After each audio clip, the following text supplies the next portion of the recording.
جو رات گئے ہم نے خدشہ ظاہر کیا تھا، آپ ہماری پچھلی ویڈیو دیکھ سکتے ہیں. بہت دکھ اور افسوس ہو رہا ہے کہ وہ خدشہ اور وہ خوف ہمارے سامنے آ گیا اور رات گئے آپریشن ہوا جس میں بہت لوگ جاں بحق ہو گئے ہیں، ہلاک ہوئے ہیں. اب سرکاری طور پر اس کی تصدیق کی جا رہی ہے. جو سرکاری رپورٹ آئی ہے اس میں پتہ لگ رہا ہے کہ اسلام آباد میں آپریشن ہوا جس کے نتیجے میں لوگ مارے گئے ہیں. ایک گرینڈ آپریشن کیا گیا ہے سیکیورٹی فورسز کی طرف سے. مڈ نائٹ آپریشن تھا یہ، سیکیورٹی فورسز کی طرف سے ایک گرینڈ آپریشن کیا گیا اور اس میں کریک ڈاؤن ہوا ہے پروٹیسٹرز کے اوپر. پی ٹی آئی پروٹیسٹ کے میں جو کراؤڈ تھا اس کے اوپر کریک ڈاؤن کیا گیا اور اس کے بعد کئی ہلاکتوں کی خبریں آ رہی ہیں. کہا جا رہا ہے کہ ڈزنز آف لوگ اس کے اندر مارے گئے ہیں. نصب یہ سب کچھ مذاکرات بات چیت کے لیے ہو رہا تھا، وہ شروع بھی ہو گئے تھے، پھر ایسا آپ کو کیا سمجھ آتا ہے کہ کیا ہوا کہ معاملہ یہاں تک پہنچ گیا؟ انصاف نے اسلام آباد میں احتجاج ختم کرنے کا اعلان کیا ہے. ترجمان پی ٹی آئی کا کہنا ہے کہ اسلام آباد میں پرامن مظاہرین کے خلاف بربریت کا مظاہرہ کیا. آپ نے سب سے پہلے گھبرانا نہیں ہے، باحثیت قوم ہم اس کا مقابلہ کریں گے. لوگ زخمی ہیں، جو مختلف ہاسپٹل سے رپورٹس آ رہی ہیں وہ بڑی ہی ہولناک ہیں، بڑی ہی خطرناک ہے. میں نے عرض کیا تھا کہ یہ وہ حکومت ہے، یہاں وہ حکمران بیٹھے ہیں، وہ لوگ بیٹھے ہیں جو سانے ماڈل ٹاؤن کر چکے ہیں. حاملہ خواتین پر گولیاں چلائی جا چکی ہیں، 14 لوگ مارے گئے تھے، 100 زخمی ہوئے تھے. تو مجھے بڑا ڈر تھا کیونکہ وہی لوگ ہیں اور ان کو یہ لگتا ہے کہ اس کے بعد، اس آنے کے بعد بھی ان کو حکومت مل گئی، جس طرح بھی فارم 47 کے ذریعے جعلی طریقے سے ان کو اقتدار مل گیا تو یہ دوبارہ بھی لوگوں کو مار سکتے ہیں اور وہی ہوا ہے.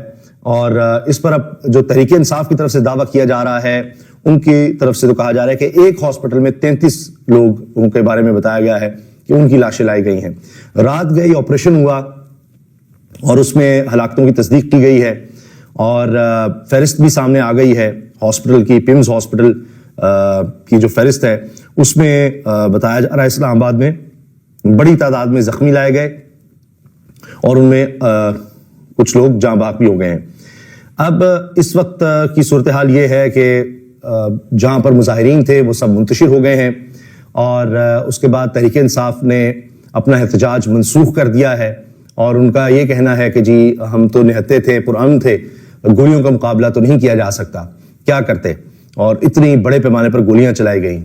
علی بن گنڈا پور، بشرا بی بی اور عمر ایوب جو وہاں پر موجود تھے احتجاج میں، وہ خیبر پختونخوا پہنچ چکے ہیں اور اس کے بارے میں شیخ وقاص اکرم کہہ رہے ہیں we have just been informed that Chief Minister Ali bin Gandapur and Bushra Bibi are safe، کہ یہ دونوں سیف ہیں. جو اہلکار وزیر اعلیٰ خیبر پختونخوا کی سیکیورٹی پر مامور تھے ان کو بھی گرفتار کر لیا گیا، یہ خبریں بھی آئی ہیں. اب اس پر صحافی پاکستان میں تو رد عمل دے رہے ہیں لیکن جو انٹرنیشنلی رد عمل آ رہا ہے وہ بہت بڑا امپیکٹ ڈالے گا کیونکہ یہ ایک بڑی کمزور حکومت ہے. اور اس کے بعد اب اقوام متحدہ کی طرف سے جو بڑی خبر آئی ہے، اے آر وائی نے اس کو شیئر کیا ہے، اے آر وائی نیوز نے، اور ان کا یہ کہنا ہے کہ اقوام متحدہ کی طرف سے نوٹس لے لیا گیا ہے اور اس میں ابھی تو یہ خبر ہے کہ اقوام متحدہ نے پاکستان میں احتجاج کے دوران فوج کی تعیناتی کا نوٹس لے لیا، یہ اے آر وائی کہہ رہا ہے. لیکن اس کے بعد جو کچھ ہوا ہے، جتنے لوگ مارے گئے ہیں، اب تو بات اس سے کہیں زیادہ آگے چلی گئی ہے. اس کے علاوہ اس حکومت کے لیے، کیونکہ یہ حکومت سمجھتی ہے کہ ہمارے آقا، ہم جن کے خادم ہیں وہ تو امریکہ ہے، سرکار ہے، اور اب ڈونلڈ ٹرمپ آ رہا ہے تو اس کے ساتھ بڑے اچھے تعلقات بنانے کی کوشش کی جا رہی ہے. اب ایک تو زلمے خلیل زاد ہیں، وہ تو پہلے ہوتے تھے ان کی ٹیم میں، اب بھی ہو سکتا ہے ان کی ایڈوائس لی جائے، لیکن جو موجودہ ٹیم ہے اس کے اہم ترین رکن ٹرمپ ٹیم کے رچرڈ گرینل، وہ کہتے ہیں واچ پاکستان. یہ اس آپریشن سے پہلے کی بات ہے. وہ کہہ رہے ہیں کہ پاکستان کو دیکھو، Trump like leader is in prison on phony charges and the people have been inspired by the US red wave. وہ کہہ رہے ہیں کہ یہ جو احتجاج جب ہو رہا تھا یہ اس وقت کی بات ہے کہ جی ان کا ٹرمپ کی طرح کا لیڈر جیل میں ہے، عمران خان، اور جعلی مقدمات میں ہے ٹرمپ کی طرح.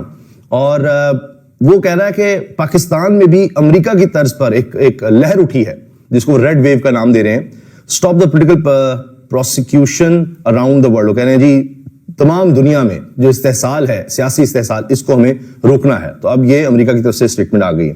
اچھا، علی بن گنڈا پور کا یہ شراز احمد شرازی 365 چینل سے وابستہ رپورٹر، یہ وہاں سے رپورٹ کرتے ہیں.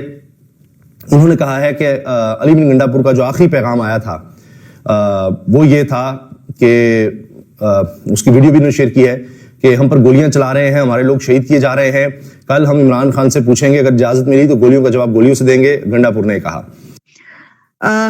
نہ صرف یہ کہ کراؤڈ جو تھا، جو پروٹیسٹرز تھے، ان کی ہلاکتیں، وہ کتنے مرے ہیں، اور اسی کے ساتھ آپ یہ بھی جانتے ہیں کہ ہم پہلے ہی بتا چکے ہیں کہ 6 رینجرز تو پہلے ہی ان کی ہلاکت کی خبر تھی، اور بھی کتنے اس میں ان کی طرف سے بھی ہلاکت ہوئی. لیکن ہوا یہ ہے کہ پروٹیسٹ دی اینڈ ہو گیا ہے.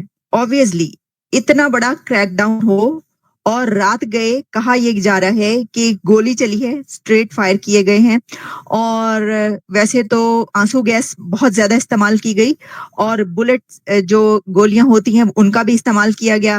میرے پاس ویڈیوز بھی موجود ہیں، پکچرز بھی موجود ہیں.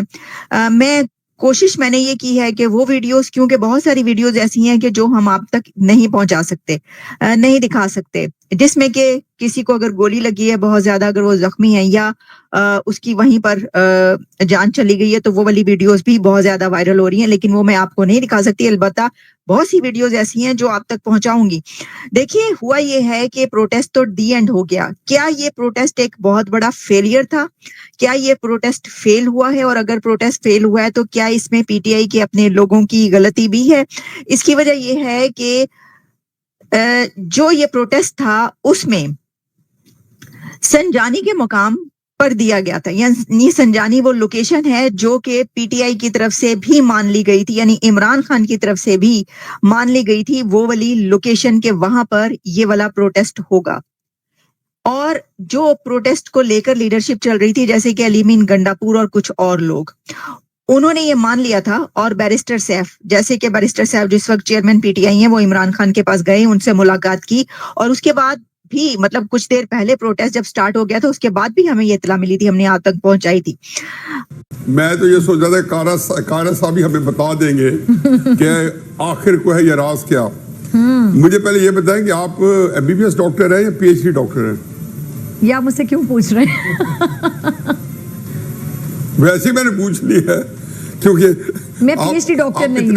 اتنی ڈیفینسو ہو کے پروگرام شروع کیا ہوگا. جی آپ نے بڑے ڈیفینسو ہو کے چونکہ شروع کیا تو اس لیے میں پوچھ رہا ہوں. اچھا دیکھیں جی، بات یہ ہے کہ پاکستان کے اندر حقیقت ہے کہ وہ کہتے ہیں نا، علامہ اقبال کا ایک شعر ہے کہ خرد کی گتھیاں سلجھا چکا میں، میرے مولا مجھے صاحب جرو کر. مطلب میں عقل و دانش کے ساری پیچ و خم پیچیدگیاں اس کو تو میں نے 10 حاصل کر لیا ہے، لیکن مجھے لگتا یہ ہے کہ اب مجھے کچھ جنون کر دے، میرے دماغ کو لے لے کہ میرے یہ جو چیزیں ہیں وہ تو کسی اور اینگل سے کہہ رہے تھے کہ میرے یہ بس کی بات نہیں ہے. پاکستان کے اندر آدمی کیا کر سکتا ہے؟ کارا صاحب نے 2 امکانات ظاہر کیے ہیں کہ آیا وہ بڑے اس کو کہنا چاہیے کہ جی غیر معمولی احتیاطی لا انفورسنگ ایجنسی جو سیکورٹی ایجنسیز ہیں ان کی کہ اس وجہ سے وہ لوگ بڑھتے آئے اور ان کے یہاں تک پہنچ گئے. ایک انہوں نے اور بھی بتایا کہ جی کسی طریقے سے کہ آیا ان کی پلاننگ زبردست تھی. ایک میں تیسرا فیکٹر بھی ایڈ کرتا ہوں، اور یہ تیسرا فیکٹر جو ہے یہ ہمیشہ ہماری سیاست کو بلاخر ڈومینیٹ کرتا ہے. اس کے نتائج کیسے نکلتے ہیں؟ ہمارے ہاں ایک تو سکہ بند سیاستدان ہیں، جیسے جو قاری صاحب جس کی نمائندگی کر رہے ہیں، اس میں سے جو ہے جو بڑی بڑی ہماری سیاسی جماعتیں ہیں اس میں بڑا جمان ہے. میں مان ہی نہیں سکتا ہوں کہ کوئی تحریک انصاف میں عمران